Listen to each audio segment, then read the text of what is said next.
Bismillahirrahmanirrahim. Assalamu alaikum student. Today we will discuss about the chapter number 21 and its exercise short question. Chapter number 21 previously lecture में हम लोगों ने इस chapter को complete कर लिया था. आज हम इस चैप्टर के एक्सरसाइज के शॉर्ट क्वेश्चंस को सॉल्व करेंगे. एक्सरसाइज के शॉर्ट क्वेश्चंस के बारे में डिस्कस करेंगे. एक्सरसाइज की जो शॉर्ट क्वेश्चन नंबर 1 है अकॉर्डिंग टू स्मार्ट सिलेबस के मुताबिक 21.2. अब पहले इसकी स्टेटमेंट को समझ लेते हैं. Why are heavy nuclei are unstable. हमारे पास ये स्टेटमेंट ये कह रही है कि हमारे पास जो हैवी न्यूक्लियाई होते हैं वो अनस्टेबल क्यों होते हैं, इसकी वजह क्या है. दरअसल हैवी न्यूक्लियाई के अनस्टेबल होने की वजह इनकी बाइंडिंग एनर्जी होती है. इनकी जो बाइंडिंग एनर्जी होती है वो वेरी स्मॉल होती है किसी भी हैवी न्यूक्लियाई की. जब इनकी बाइंडिंग एनर्जी बहुत ज्यादा स्मॉल होगी, इस स्मॉल बाइंडिंग एनर्जी की वजह से इनमें एनर्जी जो रिक्वायर्ड होगी वो भी वेरी स्मॉल होगी और ये हैवी न्यूक्लियाई को तोड़ देंगे. इसकी वजह से क्या हो जाएगा, एक हैवी न्यूक्लियाई जो स्टेबल हालत में था वो अनस्टेबल हो जाएगा, टूट फूट का शिकार हो जाएगा, क्योंकि इनकी जो बाइंडिंग एनर्जी होती है वो क्या है, अनस्टेबल है. तो इसीलिए क्या होंगे, हैवी न्यूक्लियाई अनस्टेबल होने की वजह ये होती है because of binding energy is very small. So the heavy nuclei are unstable because their binding energy per nucleon is very small. Therefore, they are unstable and very small amount of energy is required to split a heavy nuclei. Next हमारे पास question है 21.3. इसकी statement को पहले समझ लेते हैं. ये क्या कह रहा है, If a nucleus has a half life of 1 year, does this mean that it will be completely decay after 2 years? Explain. कहता है हमारे पास हाफ लाइफ का मतलब होता है आधी जिंदगी. अगर एक न्यूक्लियस जो है उसकी हाफ लाइफ जो है वो 1 साल है, मतलब वो डिके होता है 1 साल में, तो डेफिनेटली उसकी जो कंप्लीट लाइफ होगी वो 2 ईयर्स में डिके होगी. क्या आप इसे एक्सप्लेन कर सकते हैं? अगर क्या वाकई ये चीज दुरुस्त है? नहीं. उसकी वजह यह है कि अगर हाफ लाइफ हमारे पास कह रहा है कि 50% जो उसकी न्यूक्लियस की हाफ लाइफ जो है वो डिके हो जाती है, तो उसके बाद जो रिमेनिंग रह जाती है वो 25% 1 साल में होगी, फिर 25% रिमेनिंग में होगी. मीन्स टू से दैट इसका जो डिके का प्रोसेस होता है वो आहिस्ता आहिस्ता स्लो होता जाता है. जब डिके का प्रोसेस स्लो हो जाएगा तो हमारे पास टाइम ड्यूरेशन भी क्या हो जाएगा, बढ़ जाएगा.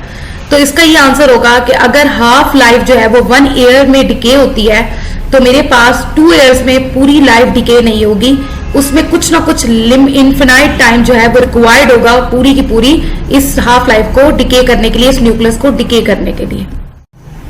सो ये था हमारा क्वेश्चन नंबर 21.3 शॉर्ट क्वेश्चन. अब हम नेक्स्ट क्वेश्चन को एक्सप्लेन करेंगे, दैट इज 21.4. पहले इसकी स्टेटमेंट को समझ लेते हैं. What friction of a radioactive sample decay after 2 half lives has elapsed?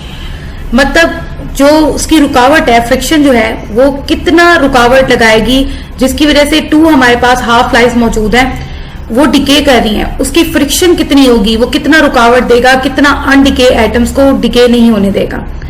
तो लेट्स सपोज कर देते हैं जैसे कि उन्होंने हमें कहा कि हमारे पास 2 हाफ लाइफ मौजूद है. फर्स्ट जो हाफ लाइफ है उसको हम जो फार्मूला होता है हाफ लाइफ का वो होता है T1/2 = 1/2 n0. ये नंबर ऑफ डिके एटम्स है. फॉर एग्जांपल फर्स्ट किया, पहली हाफ लाइफ जो है उसकी वैल्यू है 1.2 n0. फिर सेकेंड हाफ लाइफ मतलब डबल हो गया, तो उसके लिए हम 2T/2 कर देंगे और उसके लिए क्या करेंगे, n0 को 2 से डिवाइड कर दिया जाएगा. तो मेरे पास जो second half life number of atoms decay आएंगे वो होंगे 1/4 n0. First half life 1/2 n0 और सेकेंड हाफ लाइफ 1/4 n0. अब हमें total number of decay items देखने हैं, तो इन दोनों को हम क्या कर देंगे, ऐड कर देंगे. जैसे हम इन दोनों को ऐड करेंगे तो मेरे पास जो टोटल नंबर ऑफ डिके आएंगे आफ्टर 2 हाफ लाइफ वो होंगे 3/4 n0. n0 is the number of atoms that can be decay. अब मुझे क्या निकालना है, फ्रिक्शन निकालनी है. तो फ्रिक्शन निकालने का फार्मूला होता है total number of atoms decay divided by number of atoms multiply by 100. 100 क्यों कर रहे हैं, क्योंकि परसेंटेज में निकालना है. तो total number of atoms decay after 2 half lives वो निकलेगा 3/4 n0. उसे पुट किया, n0 आ गया मल्टीप्लाई बाय 100. n0 से कैंसिल हो गया तो बच क्या गया 3/4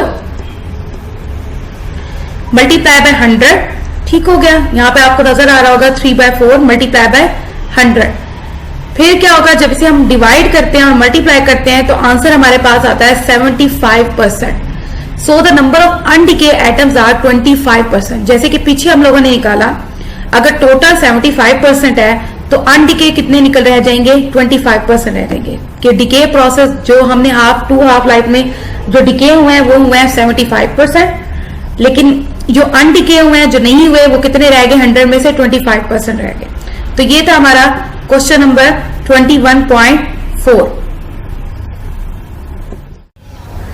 अब हमारे पास नेक्स्ट हमारा क्वेश्चन है, वो है 21.5। इसमें हमने क्या करना है, the radio active element like radium. Radium एक रेडियो एक्टिव एलिमेंट लिया हुआ है जिसकी हाफ लाइफ बताई है 1.6 मल्टीप्लाई बाय 10 की power 3 years. Since the Earth is about 5 billion years old, how can you explain why we still can find this element in nature? कहते हैं इसकी एलिमेंट की नेचर हम कैसे फाइंड कर सकते हैं अगर वो जमीन से 5 years old जो है वो मौजूद है, 5000 साल पहले, बिलियन ईयर्स पहले मौजूद है, तो हम इसकी एलिमेंट्स की नेचर कैसे फाइंड कर सकते हैं, वाई? अगर हम कहते हैं 1/2 life of the parent atom of atom कौन सा दिया हुआ है, रेडियम दिया हुआ है, इसकी हाफ लाइफ दी हुई है 1.6 मल्टीप्लाई बाय 10 की पावर 3 ईयर्स, एंड हम कह सकते हैं इससे ज्यादा है। इसका मतलब है कि इसका जो टाइम है वो बहुत ज्यादा इन्फिनाइट है, ठीक है। कंप्लीटली डिके करने के लिए इसका टाइम जो है वो इन्फिनाइट है, जिसके टाइम को हम फाइंड नहीं किया हुआ हमने, that will be infinite time, जिसकी वजह से रेडियम जो होता है वो स्टिल अवेलेबल होता है नेचर में। मतलब इसका जो डिके का टाइम है वो मखसूस नहीं है, वो हमारे पास एक लिमिटेड नहीं है, वो इन्फिनाइट है। नेक्स्ट हमारे पास है 21.6 क्वेश्चन। ये हम लोगों ने प्रीवियस लेक्चर में इसके बारे में पहले ही हम डिस्कस कर चुके हैं। इस क्वेश्चन को क्या है हमारे पास, describe a brief account of interaction of various type of radiation with matter. Radiation with matter वाले टॉपिक में हमने इसके बारे में बड़ी डिटेल से क्वेश्चंस किए थे इसका, और ये that is the most important short question.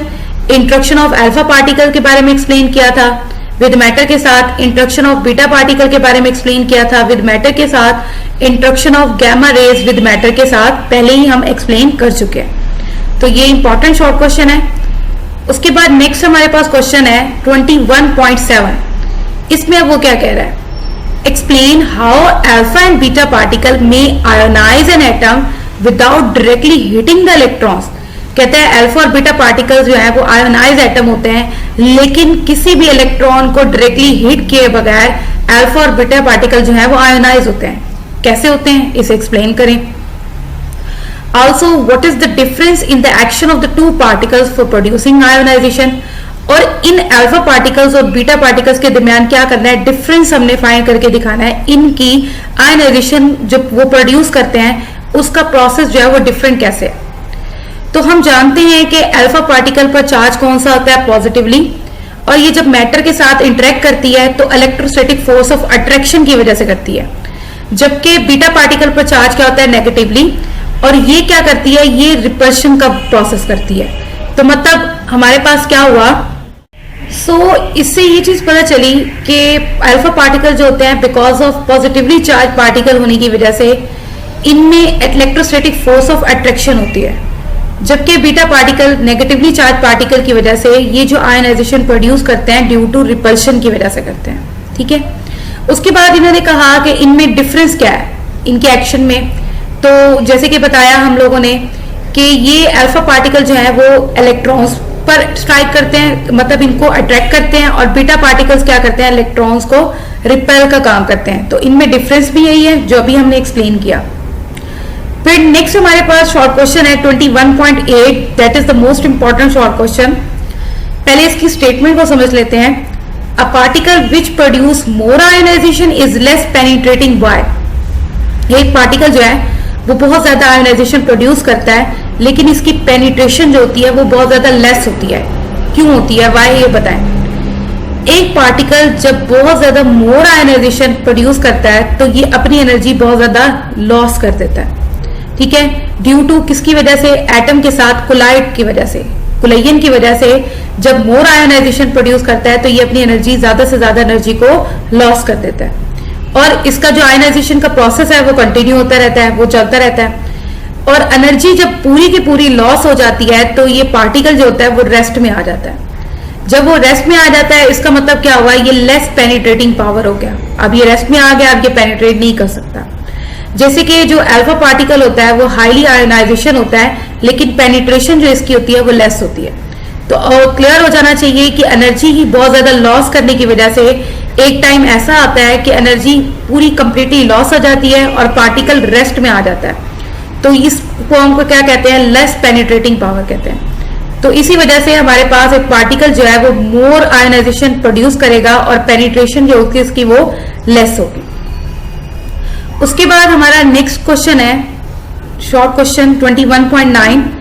What information is revealed by the length and shape of the tracks of an incident particle in Wilson cloud chamber? ये विल्सन क्लाउड चैम्बर वाला short question है, इसको हम लोग as a short question के जरिए explain करेंगे।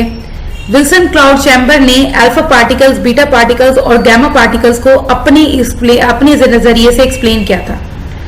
उसका जो अल्फा पार्टिकल का जो नजरिया था वो कुछ इस तरह से था कि उसने एक ट्रैकर लिया था, वेरी थिन ट्रैक, ठीक है, जिसमें से वो कहता है इस जो कंटिन्यूसली स्ट्रेट उसमें से अल्फा पार्टिकल्स मूव कर रहे हैं, जो कि जिसकी लेंथ जो है वो बहुत ज्यादा स्मॉलर होती है, बिकॉज उसकी जो आयनाइजेशन होती है अल्फा पार्टिकल की वो लार्ज होती है बट रेंज इज स्मॉल। ये नजरिया था विल्सन क्लाउड चैम्बर का अल्फा पार्टिकल के बारे में। इसके बाद बीटा पार्टिकल के बारे में उसका नजरिया ये था कि अगर हम ट्रैक थिन लें, तो जो हमारे पास एक ट्रैक है वो थिन हो, तो ये डिसकंटिन्यूसली लॉन्ग ट्रैक जो है वो बीटा पार्टिकल मूव करता रहता है। डिसकंटिन्यूटी मतलब कंटिन्यूटर मुतवातर तौर पे नहीं, एक स्ट्रेट लाइन की फॉर्म में नहीं, बल्कि बेतरतीब मूव करता है और इसकी आयनाइजेशन पावर जो होती है वो वेरी स्मॉल होती है। बिल्कुल इसी तरह अगर गैमा पार्टिकल के बारे में एक्सप्लेन किया है विल्सन क्लाउड चैम्बर ने, तो उसने क्या कहा कि गैमा पार्टिकल जो होते हैं वो डेफिनेट ट्रैक रखते हैं, एक प्रॉपर ट्रैक रखते हैं और इसकी एनर्जी जो होती है पार्टिकल्स की, वो आयनाइजेशन पावर जो होती है गैमा रेज की वो वेरी स्मॉल होती है, जिसकी वजह से इसकी आयन एनर्जी जो होती है इंसिडेंट पार्टिकल में स्टार्टिंग में इसकी एनर्जी होती है, बाद में इसकी लॉस हो जाती है। जैसे कि आपको डायग्राम में नजर आ रहा है, अल्फा पार्टिकल्स में विल्सन क्लाउड चैम्बर का अल्फा पार्टिकल को देख रहे हैं, वो एक स्ट्रेट लाइन पाथ मूव कर रहा है। बीटा पार्टिकल में अगर आप देखें तो डिसकंटिन्यूअस मूव कर रही है, बेतरतीबी है। और गैमा पार्टिकल्स में अगर आप देखें तो एक हमारे पास एक आयनाइजेशन पावर एक वेरी स्मॉल रेज की फॉर्म में गैमा रेज जो है वो प्रोड्यूस हो रही है। तो ये हमारे पास था क्वेश्चन नंबर 21.9। नेक्स्ट हमारे पास क्वेश्चन है 21.10। Why must a Geiger-Miller tube for detecting alpha particle have a very thin end window? Why does a Geiger-Miller tube for detecting gamma rays not need a window at all? तो ये क्या था, Geiger-Miller counter था, उसका scientist Geiger-Miller था, उसने ये चीज डिस्कवर की और उसने कहा कि गिगर-मिलर ट्यूब में हम अल्फा पार्टिकल को डिटेक्ट करते हैं, लेकिन जो उसकी ट्यूब होती है, ये विंडो होती है, वो वेरी थिन होती है। वाई, इसकी वजह क्या है? दूसरा उसने कहा गिगर-मिलर ट्यूब जो है वो डिटेक्ट करती है जस्ट गैमा रेज को, not need a window it all, Windows में से उसको जरूरत नहीं पड़ती, गैमा रेज को वो डिटेक्ट करती है। इसकी वजह बताएं। तो जो गिगर-मिलर ट्यूब है वो वेरी थिन एंड विंडो रखती है अल्फा पार्टिकल्स को डिटेक्ट करने के लिए, क्योंकि अल्फा पार्टिकल जो होते हैं वो लेस पेनिट्रेटिंग पावर रखते हैं, जिनकी रेंज भी क्या होती है, स्मॉल होती है as compare to beta particle के और गैमा पार्टिकल के। दैट्स वाई अल्फा पार्टिकल जो है वो वेरी थिन एंड विंडो रखते हैं, उसके जरिए इजीली अल्फा पार्टिकल्स डिटेक्ट हो सकते हैं। उसकी वजह यही है कि हमारे पास ये लेस पेनिट्रेटिंग पावर होते हैं जो अल्फा पार्टिकल्स होते हैं, और ये वेरी स्मॉल रेंज रखते हैं as compare to beta particles और गैमा रेज। उसके बाद उसने गैमा रेज के बारे में कहा, तो गैमा रेज में जो अलाउ होती है ट्यूब वो इजीली अलाउ की जाती है। उसकी वजह ये है कि जो गिगर-मिलर ट्यूब जो है does not need a thin window, उसे थिन विंडो की जरूरत नहीं पड़ती गैमा रेज को डिटेक्ट करने के लिए। उसकी मेजर रीजन ये कि गैमा रेज होते हैं वो हाई पेनिट्रेटिंग पावर होते हैं, तो अल्फा पार्टिकल्स की वजह लेस पेनिट्रेटिंग पावर है और गैमा रेज की वजह हाई पेनिट्रेटिंग पावर है। नेक्स्ट हमारे पास क्वेश्चन है 21.12। What do we mean by the term critical mass and critical volume? आपको मालूम होगा प्रीवियस लेक्चर में हम लोगों ने क्रिटिकल मास के बारे में डिटेल से डिस्कस किया था। और हमने इसको क्रिटिकल वॉल्यूम भी इसका डिस्कस किया था, तो that is the most important short question. Next हमारे पास क्वेश्चन है 21.13। ये क्वेश्चन हमारे पास है, discuss the advantage and disadvantage of nuclear power compare to the use of fossil fuel generate power. मतलब एडवांटेजेस फाइंड करनी है, यहाँ पर बतानी है कि एडवांटेज और डिसएडवांटेज क्या है न्यूक्लियर पावर की और फॉसिल फ्यूल जनरेट पावर की। तो यहाँ पर हमने क्या बताना है, एडवांटेज ऑफ न्यूक्लियर पावर और फॉसिल फ्यूल्स के एडवांटेज। तो यहाँ पर एडवांटेजेस भी लिखे हुए हैं दोनों के, फॉसिल फ्यूल्स के भी और न्यूक्लियर पावर के भी, और डिसएडवांटेजेस भी मौजूद है। That is the most important short question. उसके बाद नेक्स्ट हमारे पास शॉर्ट क्वेश्चन है 21.14, most important short question. What factors make a fusion reaction difficult to achieve. कैसे फैक्टर जो है फ्यूजन रिएक्शन जो है वो डिफिकल्ट टू अचीव, कैसे डिफिकल्ट अचीव होता है? उसकी वजह यह है कि लार्जर अमाउंट ऑफ एनर्जी जो होती है वो रिक्वायर्ड होती है फ्यूजन रिएक्शन करने के लिए। जब लार्जर अमाउंट ऑफ एनर्जी की रिक्वायरमेंट होगी तो फ्यूजन रिएक्शन जो होगा वो वेरी डिफिकल्ट होगा अगर हमारे पास उतनी एनर्जी मौजूद ना हो जितनी फ्यूजन रिएक्शन के लिए जरूरत होगी, जितनी फ्यूजन रिएक्शन के लिए हमें नीड हो। तो 21.14 हो गया। नेक्स्ट हमारे पास शॉर्ट क्वेश्चन है 21.15, advantage and disadvantage of fusion power from the point of safety, pollution and resources. Advantages बताएं और डिसएडवांटेजेस बताएं सेफ्टी पोल्यूशन के लिए फ्रॉम अ फ्यूजन पावर के। फ्यूजन पावर में जो सेफ्टी पोल्यूशन के लिए हमें सेफ्टी के लिए एडवांटेजेस और डिसएडवांटेजेस बताएं। तो इसके जो एडवांटेजेस हैं वो 3 हैं और डिसएडवांटेजेस 2 हैं, हमारे सामने ही मौजूद है। इसका पहला एडवांटेज कि रेडियोएक्टिव प्रोडक्ट जो है वो सेव होता है फ्रॉम पोल्यूशन के लिए। इसका जो रिएक्शन होता है वो मोर एनर्जी पर न्यूक्लियॉन्स होता है और एनर्जी ये प्रोड्यूस करता है फ्यूजन के अकॉर्डिंग और चीपियर सोर्स के जरिए फ्यूजन रिएक्शन होता है। डिसएडवांटेज इसका ये है कि इसको कंट्रोल करना मुश्किल होता है और फ्यूजन रिएक्शन जो है वो इसका जो स्टार्टिंग पॉइंट होता है वो वेरी डिफिकल्ट होता है। फिर नेक्स्ट हमारे पास क्वेश्चन है 21.16, what do you understand by background radiation, state 2 sources of these radiation. That is the most important short question. Background radiation क्या होता है? इसकी रेडिएशन के लिए लो इंटेंसिटी रेडिएशन कहलाता है ये, और ये कॉस्मिक रेज प्रोड्यूस करता है, ठीक है, और ये बिल्डिंग मटेरियल्स को प्रोड्यूस करता है। ये हमारे पास क्या कहलाता है? बैकग्राउंड रेडिएशन कहलाता है। तो ये कहलाता है बैकग्राउंड रेडिएशन। इसके 2 सोर्सेज होते हैं, एक होता है क्रिप्टॉन, दूसरा होता है carbon. So background radiation are the low intensity radiation resulting from the cosmic rays and from the presence of natural occurring radioactive nuclei and building material. The 2 sources of these radiations are krypton and carbon. And the last one short question is 21.17, according to smart syllabus, if you solid an alpha beta source, which would be the more dangerous to you, explain why. अगर alpha beta source आप use कर रहे हैं तो क्या ये आपके लिए बहुत ज्यादा डेंजरस है या नहीं, एक्सप्लेन करें। अल्फा पार्टिकल जो होते हैं वो ज्यादा डेंजरस होते हैं बीटा पार्टिकल की निस्बत, बिकॉज अल्फा पार्टिकल जो होते हैं उनकी आयोनाइजेशन पावर जो होती है वो ग्रेटर होती है as compare to beta particle की वजह से। तो यही वजह है कि अल्फा पार्टिकल जो होते हैं वो ज्यादा टिश्यूज को डैमेज करते हैं। तो ये हमारे लिए अल्फा पार्टिकल जो होते हैं वो डेंजरस होते हैं, ज्यादा डेंजरस होते हैं as compare to beta particle के। तो alpha particles are more dangerous than beta particle because alpha particles have greater ionization power as compared to beta particle. It can cause more damage to tissues. तो आज के lecture में हम लोगों ने discuss किए चैप्टर नंबर 21 के exercise के शॉर्ट क्वेश्चन आंसर, ठीक है। कल इंशाल्लाह हम लोग इस चैप्टर्स के न्यूमेरिकल्स को करेंगे, ठीक है। तो चैप्टर 21 के जो एक्सरसाइज शॉर्ट क्वेश्चन आंसर हैं वो हम लोगों ने आज डिस्कस किए। Thank you.